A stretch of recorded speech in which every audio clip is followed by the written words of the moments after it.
eu quero puxar, então, essa primeira pauta, trazendo o destaque para essa reunião do G20 no Rio de Janeiro, né?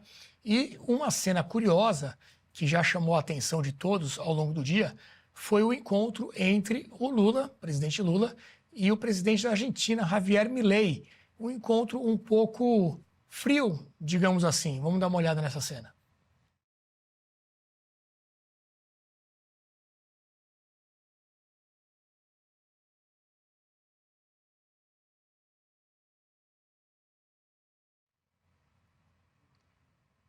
Um encontro bem protocolar, né? Mantendo uma certa distância, sem sorrisos. Temos até um registro que vai mostrar a comparação desse encontro com o de outros líderes mundiais.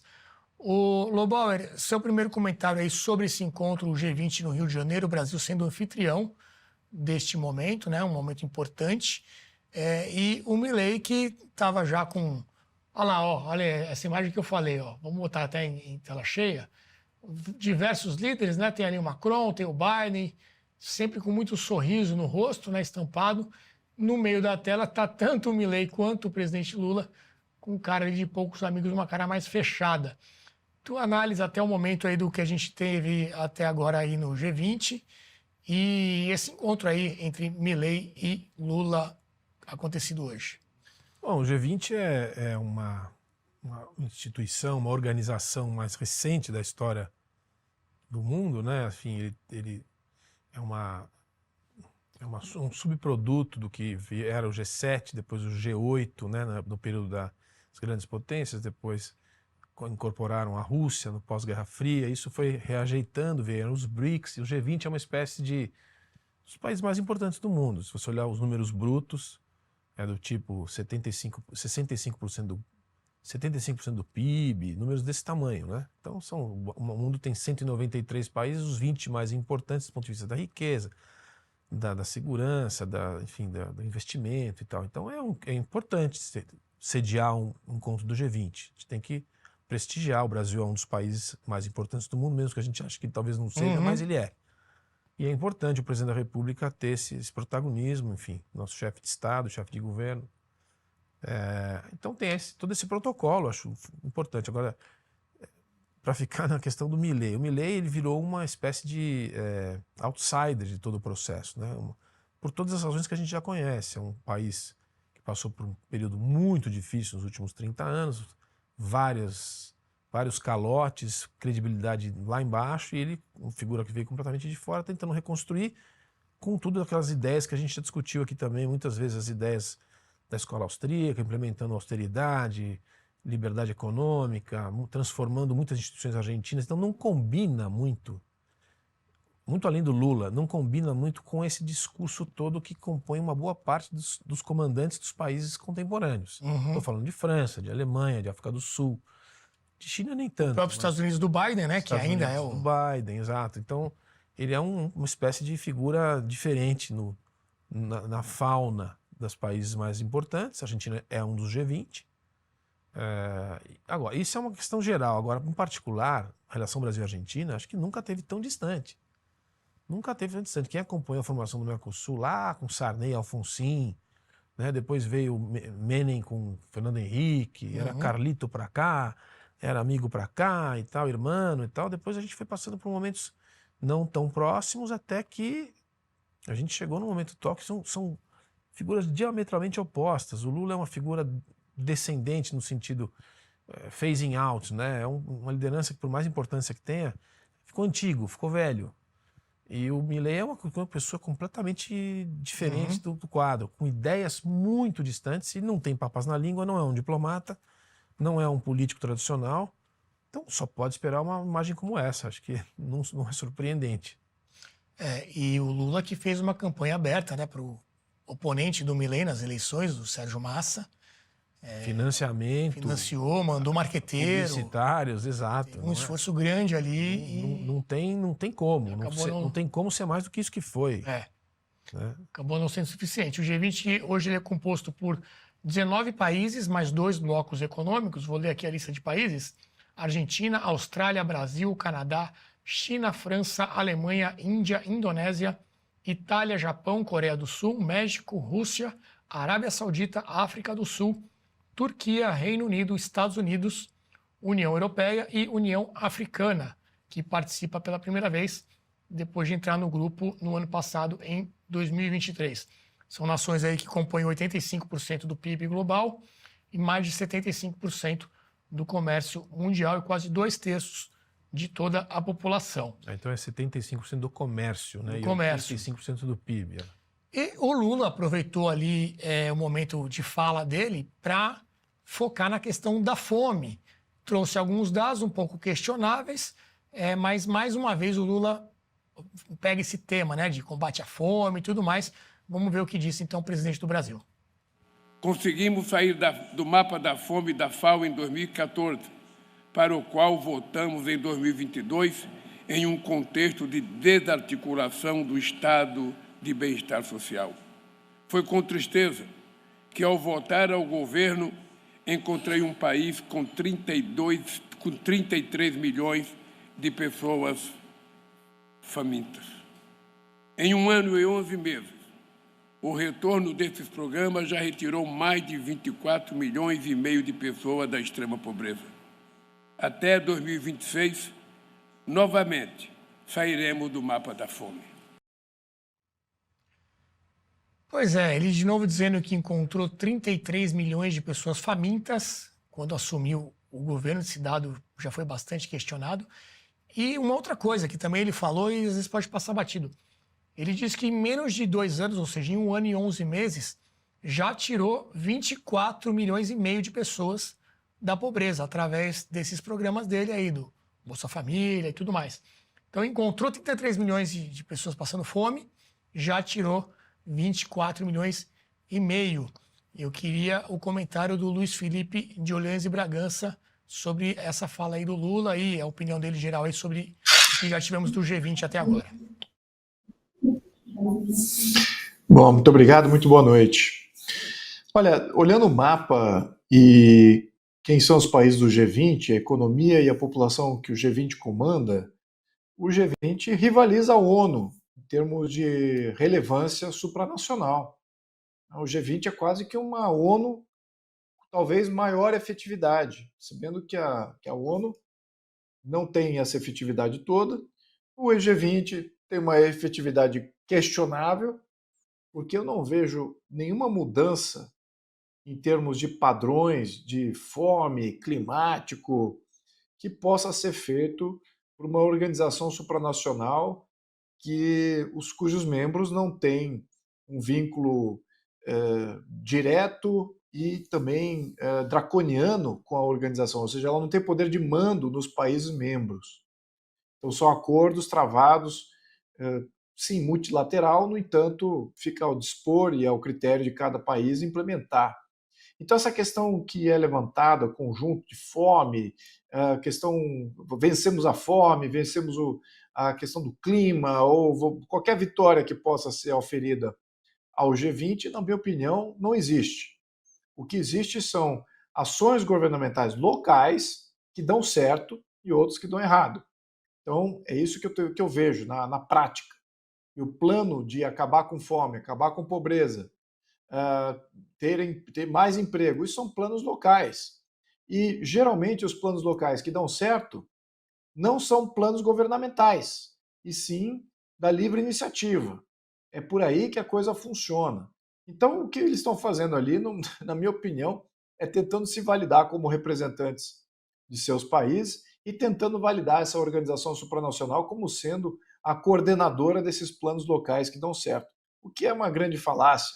Eu acho que todos esses grupos supranacionais têm que ser questionados, eles têm um espaço midiático que, na minha opinião, é desproporcional à sua relevância, e a gente também tem que fazer essa introspecção, porque quanto mais a gente aceita qualquer coisa que venha de grupos supranacionais como esse do G20, nós colocamos a nossa democracia em risco. E vou repetir, quanto mais a gente aceita a relevância de um grupo supranacional como o G20, ONU, quanto mais a gente aceita isso, mais em risco está a nossa democracia. Esses debates sobre esses temas que são colocados aí por nossos líderes são debates locais e as resoluções têm que ser também locais, essas que dão certo. Esse é o meu comentário, meus amigos, porque eu não acredito que tenha sido de grande valia essa reunião no Rio, apesar de ter trazido aí turismo para a região. Trouxe turismo, trouxe muita polêmica também com as declarações da primeira-dama. Já vamos falar sobre isso. Agora eu queria pedir para você curtir aqui o nosso vídeo, dar o like no botãozinho aqui do YouTube para que a gente possa alcançar mais pessoas e crescer cada vez mais o alcance do nosso programa.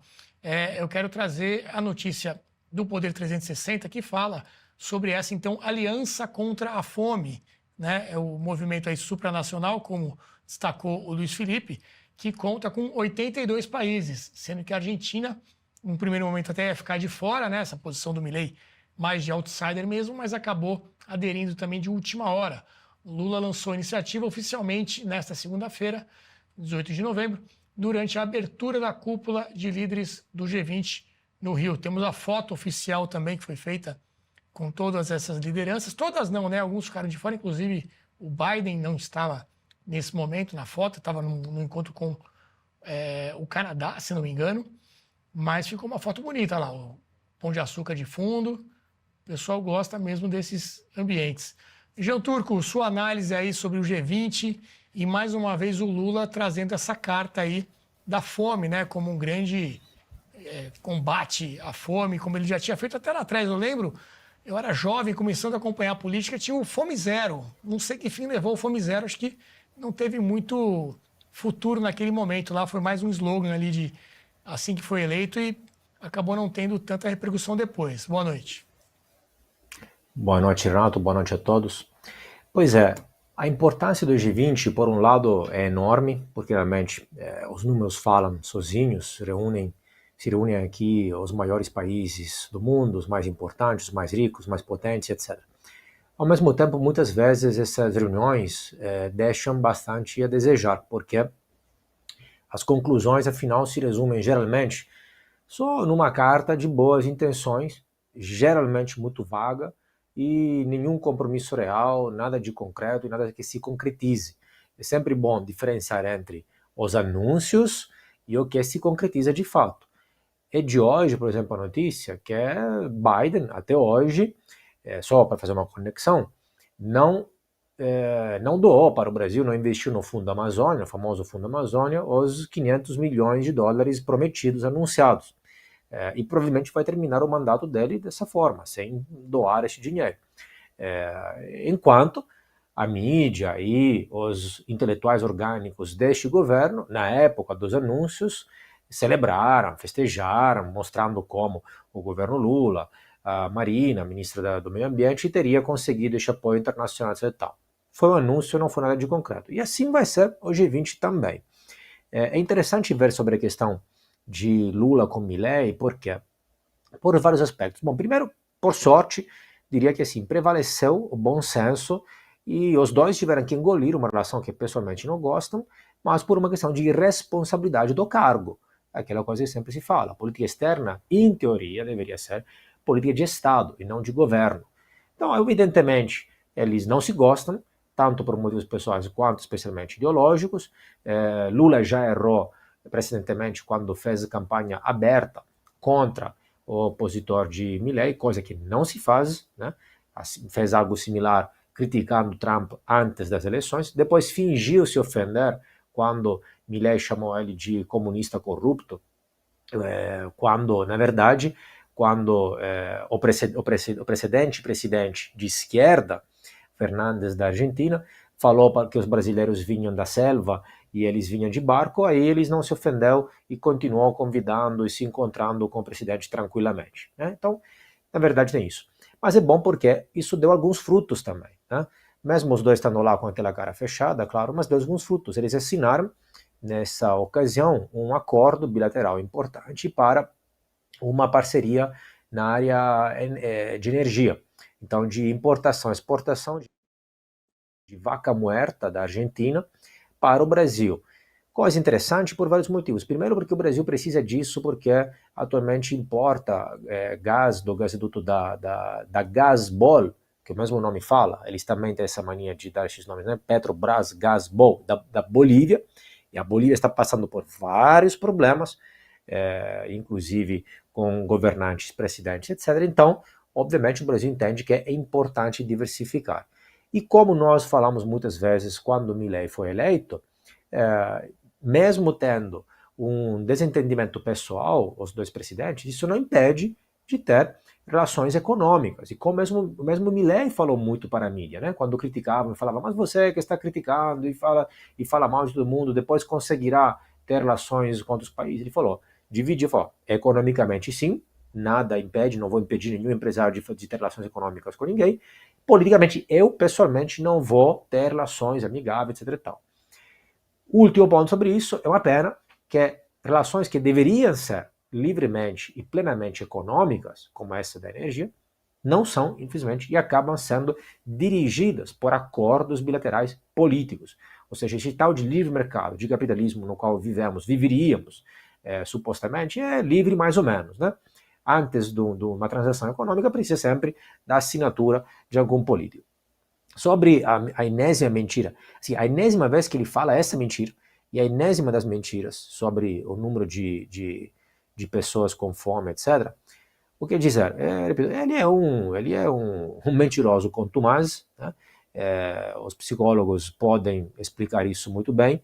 Evidentemente, ele tem mania de megalomania, de achar que as pessoas não sacam, não entendem, não descobrem. Tem um não hábito de lidar com as redes sociais, porque as redes sociais não perdoam. Anos atrás ele podia fazer isso mais escondido, hoje não.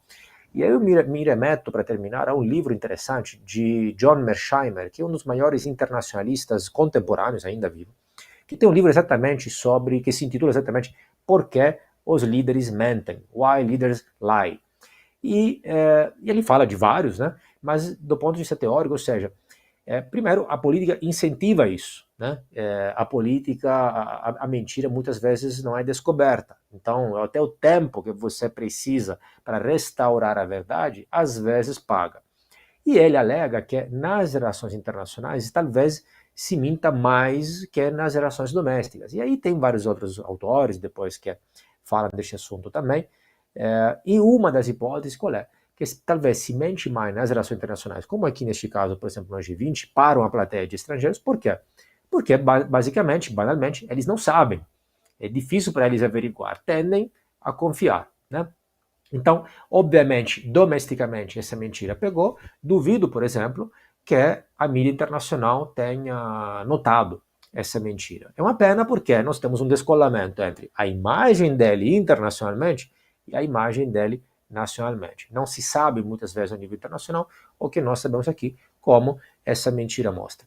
Dito isso, minha previsão é que a G20 vai ser só o enésimo encontro, gastando muito dinheiro, não se sabe quanto, procurei as informações, não encontrei, e gerando não se sabe bem quais efeitos.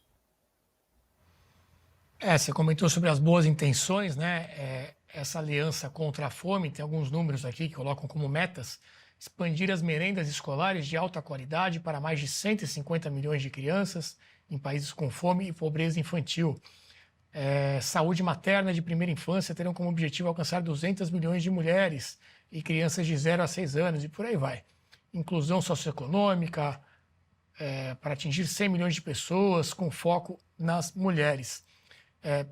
Para talvez bancar tudo isso, o Lula falou também no seu discurso sobre projetos de taxação de ricos, né? A esquerda global, eu diria, tem muito esse projeto como algo para solucionar os problemas de arrecadação e de financiamento das ações do Estado.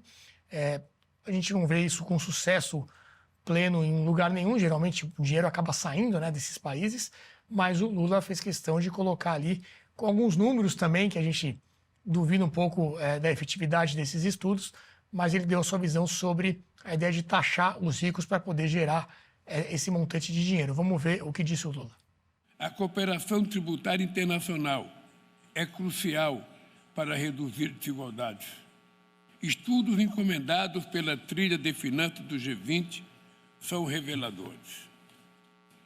Uma taxação de 2% sobre o patrimônio de indivíduos super ricos poderia gerar recursos da ordem de 250 bilhões de dólares por ano para serem investidos no enfrentamento dos desafios sociais e ambientais do nosso tempo. Lobauer, 2% em cima dos super ricos, aí basta também, fica a pergunta, né? Quem são os super ricos? E 250 bilhões de dólares por ano. Já deu certo isso em algum lugar? Isso aí, olha, isso é um fetiche que vem já de um bom tempo, chamada taxa Tobin. Depois tem um outro livro festejado de um autor francês, Piketty, que desenvolveu um tratado desenvolvendo que isso deveria ser implementado, foi todo festejado. É o seguinte, quando vai passando o tempo, Renato, você vai acompanhando esses encontros multilaterais, seja de comércio, sejam políticos e tal, até os de segurança. É o que dizia o deputado Luiz, você vai ficando descrente, né? Não só pelos resultados que são sempre pífios, com raras exceções, mas também por esse tipo de coisa. Você vai vendo os conteúdos dos discursos, né? É um negócio assim. Então, qual é a possibilidade disso acontecer? Nenhuma. Porque não tem como você ter governança desse recurso. Primeiro, se você estabelecer essa regra, como você vai implementar? Quando ela for implementada nos ambientes nacionais, o capital já fugiu, sabe-se lá para onde. Aonde, certamente, nas nações onde isso aí não vai ser considerado. Ilhas do Caribe, ilhas do Pacífico, uma Suíça da vida, um paraísos fiscais, Liechtenstein, uma Caimã, sabe? Enfim. Primeiro ponto. Segundo, como é que vai ser a governança disso? Quem é que vai receber? Quem é que vai distribuir? Quem é que vai auditar?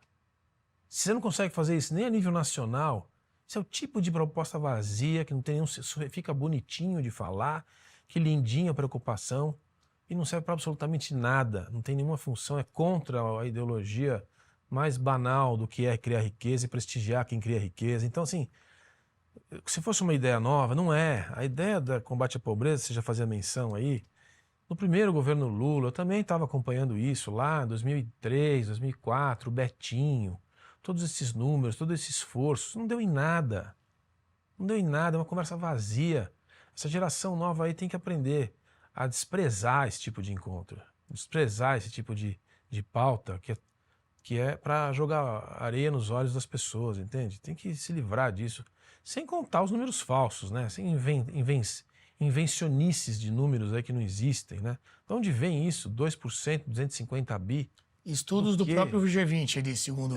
Então, olha, difícil, viu?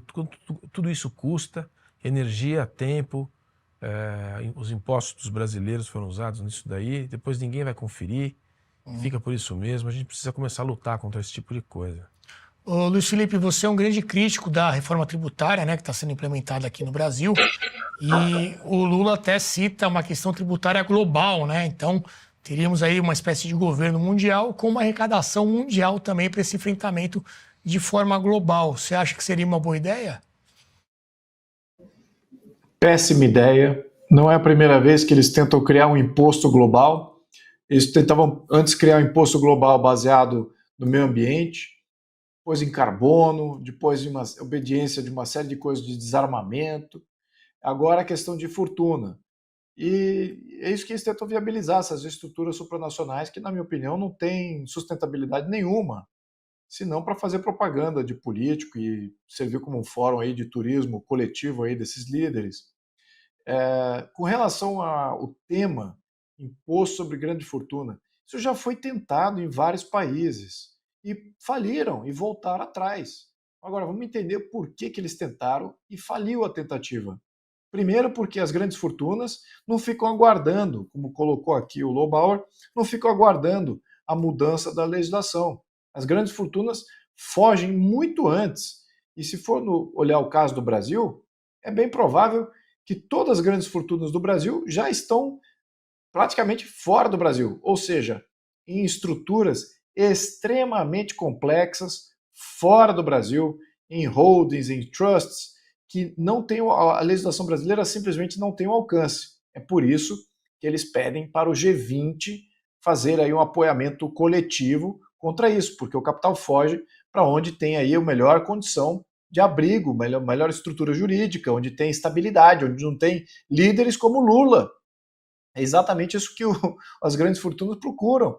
Procuram um esteio estável. Então, eles buscam Estado de Direito. Então, as grandes fortunas do Brasil já saíram do Brasil.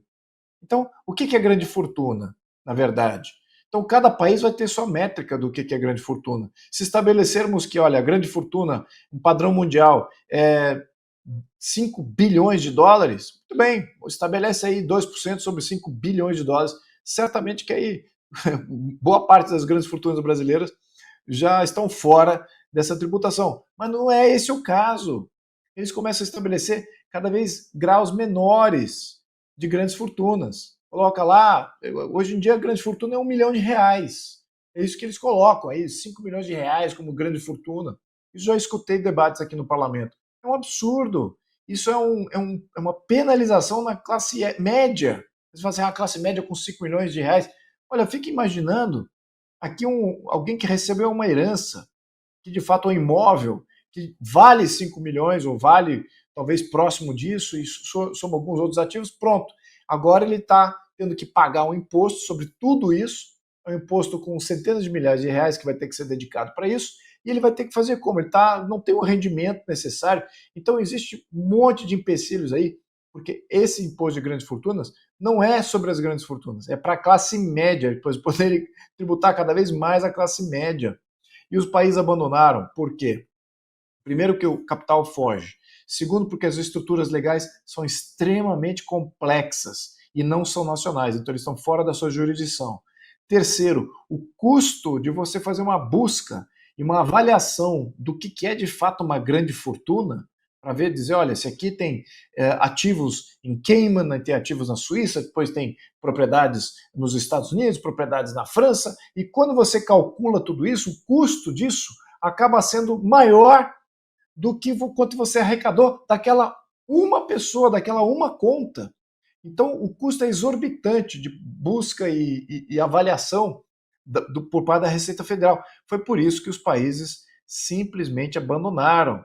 Eles não abandonaram a questão porque queremos aqui ter um abrigo sério para os empreendedores. Nenhum país pensa assim, porque os países são dominados por essa cabecinha de socialista que acha que o capital, sobretudo esse capital acumulado, ele tem que ser pulverizado. E o Estado é o grande distribuidor de renda. Então não foi por isso não, tá, meus caros? Não foi porque tem aí um país liberal querendo de fato se transformar em abrigo. Não, não foi por isso não, infelizmente, tá? Quem sabe a gente ainda vai ter isso em alguns lugares despontando. A verdade é, a maioria dos governos querem tributar as grandes fortunas, só que a parte prática já foi tentada, é muito cara, é por isso que a maioria dos países pularam fora, porque fica mal, fica muito mal, e na verdade se torna em um imposto para a classe média. Essa que é a grande realidade na prática. Ô Jean Turco, você acha que isso é discurso para agradar a militância do partido de esquerda, ou realmente eles vão tentar colocar isso em prática? Tentar podem até tentar, e não é a primeira vez que tentariam, já tentaram várias vezes, tanto o Brasil quanto outros países. O problema é que os cartéis, neste caso se trata de um cartel, seria um cartel de Estado, um conjunto de Estados que concorda em colocar um imposto específico, um imposto mínimo, etc., para que os ricos não possam fugir de um país para outro. Além dos problemas que já foram falados pelos meus colegas, o problema é que também os cartéis, então este acordo entre Estados, que é um cartel tecnicamente, os cartéis tendem a ser instáveis. Um país tende a trair, se fala, o cartel. Tem um incentivo a atrair o cartel. Por quê? Porque um país vai ter, olha, eu aqui, todo mundo está cobrando 2%, eu vou cobrar 1,5%. Aí chega outro, eu vou cobrar 1%. Aí chega outro, eu vou cobrar 0,5%. Então, não vai acontecer nem deste jeito. Lembrando que existem cerca de 190 países no mundo, né? E também não é bom que seja. Por quê? Além daquela inveja social contra os ricos, etc., mas na verdade o dinheiro está lá movimentando, gera riqueza, gera trabalho, gera emprego, gera investimentos. Agora, quando esse dinheiro vai de novo, lembrando aí assim, mesmo o rico, o bilionário, não coloca esse dinheiro debaixo do colchão e não exerce nenhuma função no presente. está nos bancos, está investido nas empresas e gera, então, investimentos. Quando o dinheiro vai deste lugar para Brasília, Washington, Paris, Roma, para a política, as pessoas partem da premissa como se isso fosse automaticamente bom, que isso vai favorecer as pessoas, o povo automaticamente. Não é garantido. Tem que ser provado, tem que ser comprovado. E, pelo que me parece, muitas vezes não é. A maioria das vezes, o dinheiro que vai para Brasília, para as capitais, para a política, não é revertido em benesses para o povo. Muito pelo contrário. Então, parte de uma premissa já errada em si. Agora, só adicionando uma coisa que notei aqui, procurei uma notícia interessante, Renato, sobre o que falamos antes, sobre o custo-benefício de hospedar o G20. Eu, pessoalmente, procurei a tarde inteira, não achei dados. Mas olha que interessante, 2 matérias que falam. G20, não vou falar nem quem são os canais, G20 movimenta quase 600 milhões no Rio, diz prefeitura. Então, primeiro, diz prefeitura. Então, quem faz o cálculo, depois, quando você vai ler, aí parece positivo, movimenta 600 milhões de reais, positivo. Aí as pessoas compram, porque vão ler só isso aqui, ninguém vai ler. Quando você vê o cálculo como é feito, o cálculo é a somatória dos gastos da prefeitura. Então não movimenta nada, não é o lucro, não é o que está ganhando o Rio, o que estão ganhando os cariocas, é o que estão gastando. São os gastos da prefeitura, dinheiro que é pago por nós, pagadores de impostos. Eles, no caso, lá no Rio. Dinheiro que deveria ir para outras áreas e está indo para isso. Enquanto não tem saneamento básico, enquanto não tem segurança, etc. Tal, enquanto não tem iluminação, etc. Agora, a empresa de iluminação aumentou a iluminação para o G20. E aí eles falam que, mas isso é a imagem do país. Balela. Já teve 2 roubos de carro de funcionários do G20. Cuidado com a imagem do país, porque a imagem do país que você transmite pode ser também imagem negativa. Escolheram fazer no Rio e não em Brasília, que é a capital. Por quê? Exatamente para tirar aquela foto bonita com pão de açúcar, etc. Em Brasília ficaria diferente. Agora, qual vai ser o benefício? Será que o benefício... Estes são cálculos dados pela mesma prefeitura. Será que o benefício concreto para as pessoas vai ser maior de 600 milhões que estão pagando? A ver, eu pessoalmente duvido.